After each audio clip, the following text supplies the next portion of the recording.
నీటి మాట లోపల నందీశ్వరుడు శివుడి వాహనం ఎలా అయ్యాడు అనే దాని గురించి తెలుసుకుందాం. శివుడి వాహనము నంది.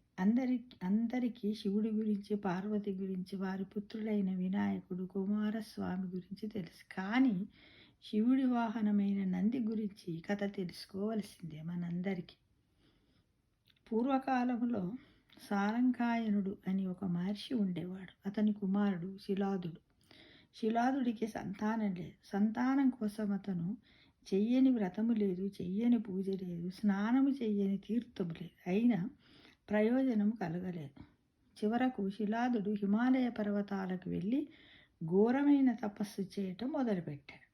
అలా చాలా కాలం గడిచింది. శిలాదుడు పట్టు విడలేదు. అతని చుట్టూ పుట్టలు పెట్టినాయి. అంటే అంత ఘోర తపస్సు చేశాడనమాట. ఎట్టకేలకు అతని తపస్సుకు మెచ్చి శంకరుడు ప్రత్యక్షమై ఏం వరం కావాలో కోరుకోమన్నాడు.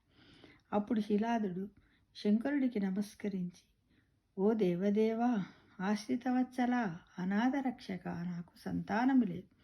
నా వంశము నిలపటానికి అయోజనుడైన కుమారుణ్ణి ప్రసాదించు. అతడు వేదాంగ విధుడు, విద్వాంసుడు, సకల శాస్త్ర కోవిదుడు, గుణసంపన్నుడు, గొప్ప శివభక్తుడు, దీర్ఘాయుష్యు కలవాడై ఉండాలి అన్నాడు. శిలాదుని ప్రార్థన మన్నించి ఈశ్వరుడు నువ్వు కోరుకున్న కుమారుడు లభిస్తాడు, కానీ అల్పాయుష్యుడు అవుతాడు అన్నాడు. శిలాదుడు ఆశ్రమానికి తిరిగి వచ్చాడు. ఎంతకాలమైనా సంతానం కలగలేదు. ఇక లాభం లేదనుకుని సంతానం కోసం యాగం చెయ్యాలి అని సంకల్పించి యజ్ఞగుండాన్ని తవ్వుతున్నాడు. విచిత్రం, అందులో ఒక బాలుడు కనిపించాడు. చూడచక్కని రూపురేఖలు, అందచందాలు, శరీర సౌష్ఠవం కలిగి ముద్దులు మూట గడుతున్న బాలుని ఇంటికి తెచ్చి పెంచుకోవటం మొదలుపెట్టారు. ఎవరు? శిలాదుడు. ఋషి దంపతులు ఆ బాలుణ్ణి అల్లారు ముద్దుగా పెంచుతున్నారు. ఒకరోజు అతడికి నామకరణం చేద్దామని అనుకున్నారు. అప్పుడు ఆ శరీరవాణి, ఋషివర్య, ఈ బాలుడు మీకే కాదు, ఆది దంపతులైన పార్వతీ పరమేశ్వరులకు కూడా ఆనందం కలుగజేస్తాడు. కాబట్టి ఇతడికి నందుడు అని నామకరణం చెయ్యండి అన్నది. ఆకాశవాణి చెప్పిన ప్రకారము బాలుడికి నందుడని పేరు పెట్టారు. 8వ ఏట ఉపనయనం చేశారు. విద్యాభ్యాసం కోసం గురుకులానికి పంపారు. బాలుడు ఏకసంధాగ్రహి కావటంతో కొద్ది కాలంలోనే సమస్త విద్యలు నేర్చుకున్నాడు. ఒక రోజున శిలాద దంపతులు నందుని దగ్గర కూర్చోబెట్టుకొని ఆశ్రమ ప్రాంగణంలో ముచ్చటలాడుతున్నారు. ఆ సమయంలో సూర్యదేవుడు, వరుణుడు శిలాదుని ఆశ్రమానికి వచ్చారు. స్వాగత సత్కార్యాలు, కుశల ప్రశ్నలు అయిన తర్వాత నందుని జాతకం చెప్పమని వారిని అడిగాడు. బాలుడు మంచి విద్వాంసుడు, గొప్ప భక్తుడు, గుణసంపన్నుడు, కానీ ఆయుష్ మాత్రం లేదు అన్నారు వాళ్ళు. ఆ మాట విన్న శిలా దంపతులు చింతించడం ప్రారంభించారు. కుమారుడు వారి వద్దకు వెళ్ళి, తండ్రి, తల్లిదండ్రులు బాధపడుతుంటే కొడుకు చూస్తాడు, తండ్రి మీ విచారానికి కారణం ఏమిటి అన్నాడు.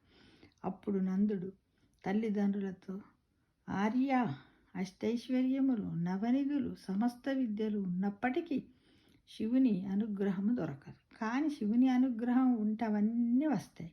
కాబట్టి నన్ను ఆశీర్వదించి పంపండి, శివుని అనుగ్రహం సంపాదిస్తాను అన్నాడు. తల్లిదండ్రుల ఆశీర్వాదం తీసుకుని తపోవనానికి వెళ్ళాడు నందుడు. కేదారం వెళ్ళి అక్కడ తపస్సు ప్రారంభించాడు. నందుడి తపస్సుకు మెచ్చి శివుడు ప్రత్యక్షమై నీకు ఏం వరం కావాలో కోరుకోమన్నాడు. దానికి నందుడు, ప్రభు, నీ దర్శన భాగ్యము కలిగిన తర్వాత ఇంకా కావలసింది ఏముంది? వేళల నీ దగ్గరే ఉండేటట్లు, నీకు సేవలు చేసేటట్లు నన్ను అనుగ్రహించ అన్నాడు. ఎవరు? నందుడు. అతడి కోరిక మన్నించాడు శివుడు. దీర్ఘాయుష్మంతుడవై మాతో పాటు ఉండు అన్నాడు. తర్వాత నందుడు శివునితో కలిసి కైలాసానికి వెళ్ళి పార్వతీ పరమేశ్వరులకు సేవ చేస్తున్నాడు. అతడి ప్రవర్తన శివుడికి బాగా నచ్చింది. ఒక శుభముహూర్తంలో శివుడు త్రిలోకవాసులను పిలిచి అందరి సమక్షంలో నందీశ్వరుడికి గణాధిపత్యం ఇచ్చాడు. అప్పుడు మరుత్తులు సుకీర్తి అనే తమ కుమార్తెతో నందీశ్వరుడికి వివాహం చేశారు. ఆ సంతోష సమయంలో శివుడి నందీశ్వరుడితో, నీవు నా భక్తుడవు, కార్యావసరములయందు మంత్రిజీ అసందర్భం వచ్చినప్పుడు భృత్యుడివిగా నా వాహనాన్ని ముల్లోకాలను జయించగల బలపరాక్రమాలు కలిగి ఉంటావు. నీ తల్లిదండ్రులు తాత ముత్తాతలు 5 తరాల వారు నా రుద్రగణాలలో చేరగలరని దీవించాడు. ఈ రకముగా శిలాదుడికి అయోనిజుడైన కుమారుడు శివుని వాహనమైన నందీశ్వరుడైనాడు. ఇది అన్నమాట ఈ కథ అంతా. నాకైతే ఇప్పుడే తెలిసింది ఫ్రెండ్స్. చాలా బాగుంది కదా. ఓం నమః శివాయ. సర్వే జనా సుఖినో భవంతు.